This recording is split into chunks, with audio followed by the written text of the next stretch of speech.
Kishasa ezangaka makambo te, papa na biso toza komona na bilili azali mosali ya Nzambe, autaki na mboka Nigeria, ayaki na Kishasa pona koteya na église ya pasteur Walesa. Pe bayebaki na koaligner ateya le dimanche, il y a 2 dimanches passés.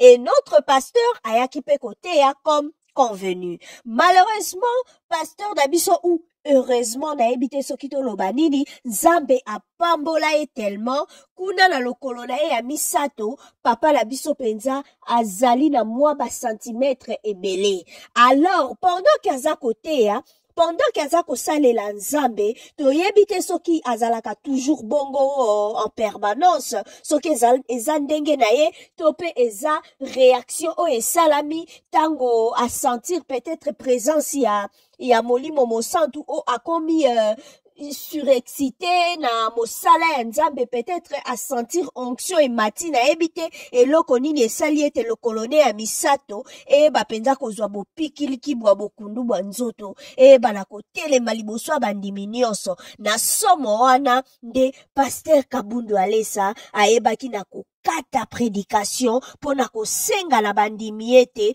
papa na biso akozonga dimanche o eza koya akende nanu kobongisa elateli ebongo mbala sima.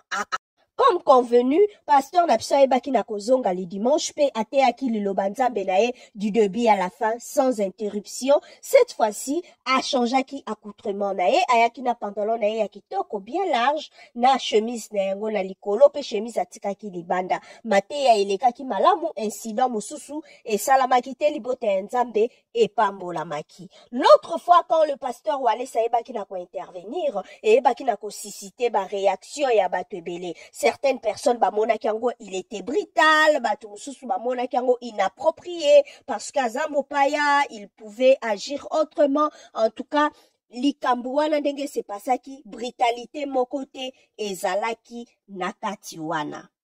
Bato mingi baza focaliser kaka na image ndenge bamoni pasteur Walesa aye ko retirer micro, asengi na pasteur akita akozonga aya côté ya prochainement abongisa accoutrement, alors qu'il y a eu 3 interventions. Première intervention tope interruption même ce qui toko koloba bongo ya liboso esalamaki bakati mateya bakei bapo bakende kobongisa metango baye kozonga lisusu na chair et c'est répété encore. Pasteur Walesa yebi na ko yebisa interprète, yebisa motei ateya atikala liboso azala kaka na sima ya chair de façon que chair ezala lokola couverture, lokola barrière et empêcher batu ba monaka ye comme ça asuka kaka wana sala ba mouvementé. Mais pasteur a continué ko sala ba mouvement, c'est pas l'interprète ayebaki na ko komisa message pas comme il se doit. On ne sait pas qu'est-ce qui s'est passé réellement pour que pasteur ayeba na ko sala ka ba mouvement de gauche à droite et liboso na ye wane koma iko déranger ba maman